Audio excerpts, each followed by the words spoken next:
బదిలీపై వెళ్తున్న కుప్పం డీఎస్పీ శ్రీనాథ్ ఆత్మీయ వీడ్కోలు సమ్మేళన కార్యక్రమాన్ని కుప్పం డీఎస్పీ కార్యాలయంలో నిర్వహించారు.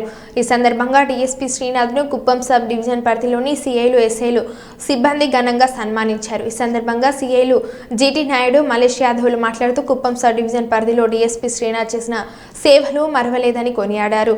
పోలీసులతో స్నేహపూర్వకంగా డీఎస్పీ శ్రీనాథ్ మెలిగారని పేర్కొన్నారు. కుప్పంలో విధులు నిర్వహించాలంటే ప్రెషర్గా బాధపడే వాళ్ళం, కానీ డీఎస్పీ శ్రీనాథ్ మమ్మల్ని దగ్గరకు తీసుకొని పని ఎలా చేయాలనే విషయంపై దగ్గరుండి ధైర్యం చెప్పి ముందుకు వెళ్ళామని మనోధైర్యం చెప్పేవారని అన్నారు.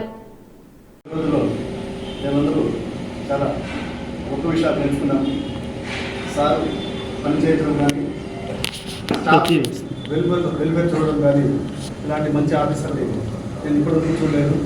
అసలు సారు డైరెక్ట్ ఆఫీసర్ లాగా ఉండరు. ఎవరిని కూడా ఇప్పుడు జనరల్గా ఆ క్యాడర్లో ఉండేవారు ఏ పోయి అరే అరే అని పిలుస్తారు. ఇప్పుడు కూడా సార్ అలా మాట్లాడిన రోజులు లేవు. పేరు పెట్టి పిలిచేవారు, ఏమప్పా అది చేసి పెట్టప్ప అని చెప్పనేసి చాలా వినయంగా సార్ మాట్లాడేవారు. స్టాఫ్ కూడా ఏదైనా ఇబ్బంది వస్తే వెన్నుండి హెల్ప్ చేసి ముందుకు నడిపించినారు. ఎలక్షన్ మనం చరిత్రలో ఎన్నో సామ్రాజ్యాల గురించి మాట్లాడుకుంటూ ఉంటాం.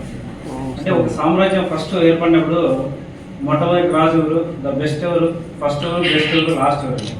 మన కుప్పం సబ్ డివిజన్కి ఫస్ట్, బెస్ట్, సారే అనుకుంటున్నాం.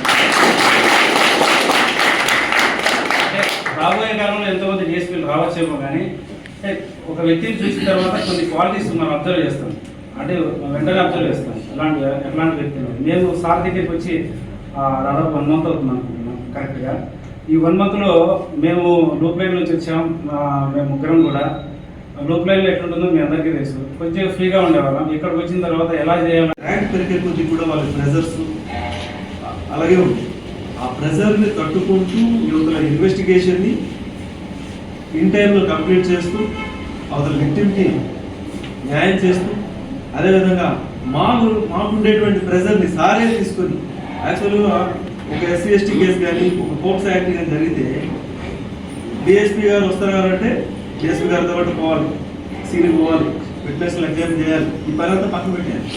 నేను వచ్చిన తర్వాత నేను అసలు కేసులు ఎప్పుడైనాయి, ఎప్పుడు అరెస్ట్ చేసినారు, అసలు ఎగ్జామినేషన్ ఎప్పుడైంది అనేది నేను చూడలేదు.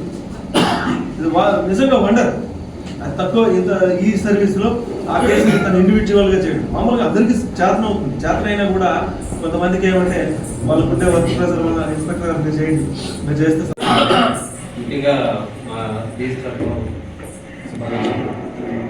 సార్ ఫస్ట్ టైం ఇక్కడ రావడము, మేము కూడా అంటే మాకు పరిచయం లేదు, ఆఫీస్ కూడా కొత్త.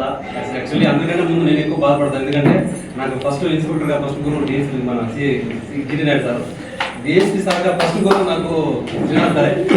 వర్క్ పరంగా అయితే మాకు అసలు యాక్చువల్లీ సార్ ఒక ర్యాంక్ అనేది ఆఫీసర్ అనే ర్యాంక్ అనేది లేదు. మాకు అంత నాకు తెలుసుంటారు. మేము చిన్న స్థాయిలో ఉన్నా కూడా ఆ సార్ దగ్గర ఉండి ఇంకా కొన్ని మాకు తెలివిని చాలా నేర్చుకున్నాము. వృత్తిపరంగానే చాలా నేర్చుకున్నాము, నైతికంగా నేర్చుకున్నాము. Out to behave with public. ఇబ్బందికరంగా మాట్లాడడం కానీ ఇక్కడ కుప్పంకి వచ్చిన తర్వాతనే మేము అంత ఫ్రీగా మాట్లాడతాం. లీడర్ అనేవాడు ఎప్పుడు కూడా ఒక ఉద్యోగం తీసుకోవడమే కాదు, ఆ ఉద్యోగం ఏ విధంగా చేస్తున్నారు, వాళ్ళ వల్ల అవుతుందా లేదా, దాంట్లోనే ఏమైనా సాధక బాధకాలు ఏమైనా ఉన్నాయా అనేది అబ్జర్వ్ చేస్తూ వాళ్ళతో పాటు ఫీల్డ్లో దిగేవాడే ఎప్పుడైతే లీడర్ అవుతారు. మనం చాలా సంతోషకరమైనటువంటి విషయం. అయితే సార్ 1 monthలోనే వెళ్ళిపోవడం అనేది చాలా బాధాకరమైనటువంటి విషయం.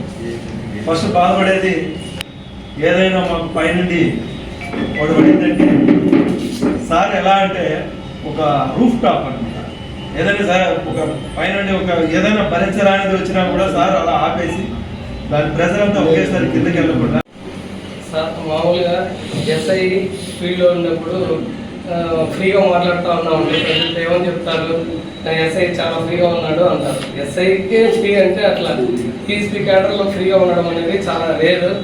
సార్ అంత ఫ్రీగా మూవ్ అవడం వల్ల మా లిమిట్స్లో ఏం జరుగుతుందో మాకే తెలియదు. సార్ ఫోన్ చేసి చెప్తా ఉన్నాడు, పలానా చోటు పిల్లలు అక్కడ ఇలా ఉంది, పలానా చోటు గొడవ అవుతుంది చూడు, అట్లా చెప్పేవాడు. కాబట్టి సార్ టీఎస్పీ క్యాడర్లో అంత ఫ్రీగా ఉండడం అనేది లేదు. సార్లో ఉన్న బెస్ట్ క్వాలిటీ అది ఒకటి. తర్వాత ఏదైనా ఒక ప్రోగ్రామ్